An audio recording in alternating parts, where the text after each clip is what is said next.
तू काही कामाच्या ठिकाणी येऊ नकोस असे सचिनने आपली बायको सोनाबाईला ठणकावून सांगितले. तेव्हा सोनाबाई म्हणाली, तुम्हाला एकट्याला काम लवकर आटपत नाही म्हणून मी येते. तेव्हा तो म्हणाला, तुला सांगितलं ना एकदा यायचं नाही इकडं. सचिन तिला मोठ्याने ओरडून म्हणाला. तेव्हा सोनाबाई गप्प बसली. पण नवरा कामाच्या ठिकाणी गेल्यावर घरातले काम आटपून ती जायची तशी तिथे गेलीच. तिला आलेली पाहून सचिनच्या कपाळावर आठ्या चढल्या. पण गिरायकांसमोर तो काही बोलायला नको म्हणून तो गप्प बसला. इकडे सोनाबाई गिरायकांशी हसत खेळत फळे देऊ लागली होती. तिची हालचाल पाहून सचिन मनातल्या मनात चडफड करत होता. त्याच्या मनात सोनाबाईविषयी संशय येत होता आणि तो संशय खरा होता. सोलापूर जिल्ह्यातील बार्शी तालुक्यात कळमवाडी नावाचे गाव आहे. या गावात सचिन रामचंद्र येवले हा तरुण राहतो. 14 वर्षापूर्वी गावातीलच मुलीशी म्हणजे सोनाबाईशी त्याचे लग्न झाले होते. चंद्रकांत जाधव यांची सोनाबाई ही सुंदर मुलगी सचिनची बायको बनून आली. सचिन आणि सोनाबाई या दाम्पत्याला एक मुलगा आणि एक मुलगी अशी 2 अपत्ये आहेत. सचिन हा फळ विक्रीचा होलसेल व्यापार करतो. कामाच्या निमित्ताने तो आपले कुटुंब घेऊन डोंबिवली या ठिकाणी राहिला आहे. सचिनला त्याच्या फळ विक्रीच्या व्यापारात बऱ्यापैकी पैसा मिळतो. त्याने एक मारुती कारही खरेदी केली आहे. ती तो भाड्याने देतो. सचिन हा व्यापारात बराच रमला होता. 14 वर्षाच्या संसारानंतर आता बायको पोरांकडे त्याचे थोडे दुर्लक्ष होत होते. पैसे मिळवण्याच्या नादामुळे बायको सोनाबाईला तो म्हणावा तसा वेळ देऊ शकत नव्हता. यातूनच सोनाबाईची शारीरिक उपासमार होत होती. तिला अजूनही नवऱ्याचा सहवास हवा होता. पण तो मनासारखा मिळत नसल्यामुळे साहजिकच तिचे लक्ष परपुरुषांकडे जाऊ लागले.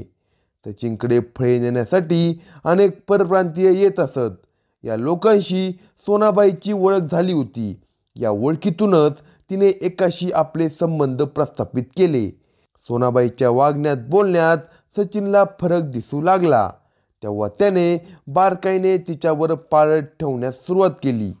जेव्हा त्याला आपल्या बायकोचे एका परपुरुषाशी अनैतिक संबंध आहे हे कळले तेव्हा त्याच्या पायाखालची जमीनच सरकली. म्हणून त्याने तिला फळ विक्रीच्या ठिकाणी येऊ नको असे सांगितले. पण सोनाबाई चटवली होती. तिने कामाच्या निमित्ताने त्या पुरुषाकडे जाणे काही थांबवले नाही. तेव्हा सचिनने तिला स्पष्टपणे याबाबत विचारून नीट वागण्याची सूचना दिली. आत्तापर्यंत जे घडले ते घडले. इथून पुढे असे काही करायचे नाही असे दटावत नीट वागायला सांगितले. थोडे दिवस ती शांत बसली. पण तिच्यामध्ये सुधारण्याचे नावच नव्हते. अखेर सचिनने तिला तिच्या माहेरी नेऊन सोडले. 2 वर्षापूर्वी तिच्या घरच्यांना त्याने सोनाबाईबाबत सर्व काही सांगितले. आपल्या मुलीचे चुकते म्हटल्यावर तिच्या नातेवाईकांनी सर्वप्रथम मुलीला आणि नंतर जावयाला समजावून सांगितले. पोरांकडे बघून तिला घरात घ्या अशी विनंती करत सोनाबाईला पुन्हा सचिनकडे नांदायला डोंबिवली येथे पाठवून दिले. आईवडिलांनी समजावून सांगितल्यानंतर सोनाबाई सचिन पुन्हा संसाराला लागले. पण त्यांच्यातील धुसफूस कमी झाली नव्हती. कारण सोनाबाईच्या वागण्यात ती मात्र फरक पडला नव्हता. याचाच राग सचिनला येत होता. आता त्याने सोनाबाईवर हात उगारण्यास सुरुवात केली होती. दिनांक 25 तारखेला सोनाबाईची तब्येत अचानक बिघडली. तिला बार्शी येथील हिरेमठ हॉस्पिटलमध्ये दाखल करण्यात आले. सचिनने याची माहिती आपले सासरे चंद्रकांत जाधव यांना दिली. आपली मुलगी हॉस्पिटलमध्ये दाखल असल्याचे कळताच ते तिला भेटण्यासाठी गेले असता सोनाबाईच्या अंगावर मारहाण झाल्याच्या खुणा दिसल्या. चंद्रकांत जाधव यांनी आपल्या मुलीला याबाबत विचारले असता सचिनने चारित्र्याच्या संशयावरून मारहाण केल्याचे तिने सांगितले. बाबा मी पुन्हा त्याच्याकडे जायची नाही, मला तुमच्याकडे यायचं आहे असं ती म्हणू लागली. तेव्हा बरं बरं असे म्हणत चंद्रकांत जाधव यांनी तिची समजूत काढली आणि डिस्चार्ज मिळाल्यावर त्यांनी सोनाबाईला आपली बहीण सुनीता जवळे हिच्याकडे काही दिवस राहण्यास पाठवले. ती तिथे राहू लागली. तसेच काही दिवस गेले. सचिन याने सासरे चंद्रकांत जाधव यांना फोन करून सांगितले की मी सोनाबाईला नेण्यासाठी येत आहे. त्याप्रमाणे तो दिनांक 5 जून रोजी मारुती कार घेऊन आला. सोनाबाई मात्र त्याच्याबरोबर जाण्यास तयार नव्हती. त्यावेळी सोनाबाईच्या नातेवाईकांनी तिची समजूत काढली. सचिनलाही त्यांनी तिला मारहाण करू नका असे सांगितले. दोघांनाही चांगले समजावून सांगितल्यानंतर सोनाबाईला सचिनबरोबर पाठवून दिले. ते दोघे कारमधून आपल्या गावी डोंबिवली येथे निघाले. रात्र झाली होती. रस्त्यावर चिटपाखरूही नव्हते. त्यावेळी सचिनच्या डोक्यात मात्र सोनाबाई विषयीचे विचार होते. त्याच्या डोक्यातून अजून राग गेला नव्हता.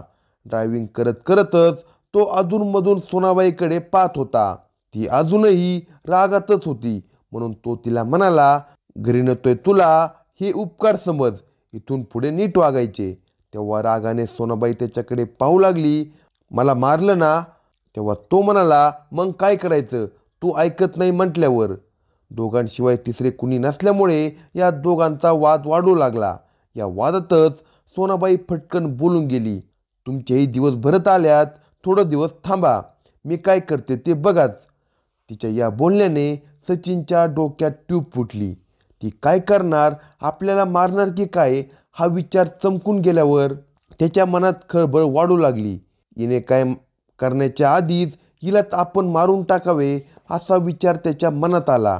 गाडी आता पानगळ कोरफरे रस्त्यावर आली होती. आजूबाजूला कुणीही नसल्याने त्याने गाडी थांबवली आणि त्याने आपले दोन्ही हात सोनाबाईच्या गळ्याभोवती आवळला.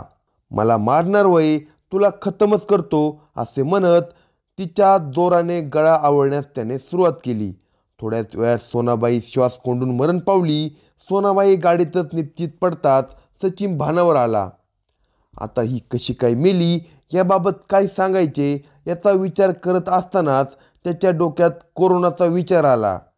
कोरोनामध्ये श्वासाचा त्रास होऊन मनुष्य मरतो हे त्याला माहीत असल्याने त्याने आपले सासरे चंद्रकांत जाधव यांना गाडीत सोनाबाईला अस्वस्थ वाटू लागल्याने ती मेली असे सांगितले. चंद्रकांत जाधव हे लगेच घटनास्थळी आले आणि त्यांनी आपल्या मुलीला रुग्णालयात आणले. पण ती मयत झाल्याचे तेथील वैद्यकीय अधिकाऱ्यांनी सांगितले. इकडे चंद्रकांत जाधव सचिनला ही कशी काय मेली, काय झालं असे विचारताच तिला कोरोना झाला असावा म्हणून ती मेली असावी असे कारण दिले.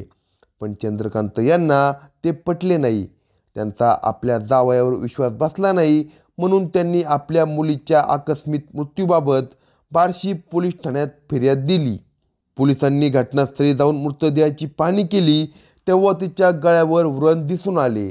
हा घातपाताचा प्रकार आहे हे लक्षात येताच त्यांनी तो मृतदेह पोस्टमॉर्टमसाठी पाठवून दिला. गळा दाबून खून केल्याचा अहवाल प्राप्त झाल्यानंतर या घटनेप्रकरणी सोनाबाईची आत्या तारामती अंकुश पवार वय 52 यांनी दिलेल्या फिर्यादीवरून पोलिसांनी सचिन येवले वय 38 याच्या विरुद्ध कलम 302चा गुन्हा दाखल करून त्याला अटक केली. त्याला न्यायालयाने 5 दिवसांची पोलीस कोठडी सुनावली. पोलीस कोठडीमध्ये त्याची कसून चौकशी केली असता त्याने सांगितले की डोंबिवली येथे आपला फळ विक्रीचा होलसेल व्यापार असून मला कामात मदत करण्यासाठी सोनाबाई येत होती. तेव्हा फळ घेण्यासाठी परप्रांतीय तरुण येत होते. एकाबरोबर तिचे प्रेमसंबंध सुरू झाले. याची माहिती मला समजल्यानंतर तिला हे संबंध तोडण्यास सांगितले. पण ती याकडे दुर्लक्ष करत होती. ती ऐकत नसल्याने तिला माहेरी पाठवले.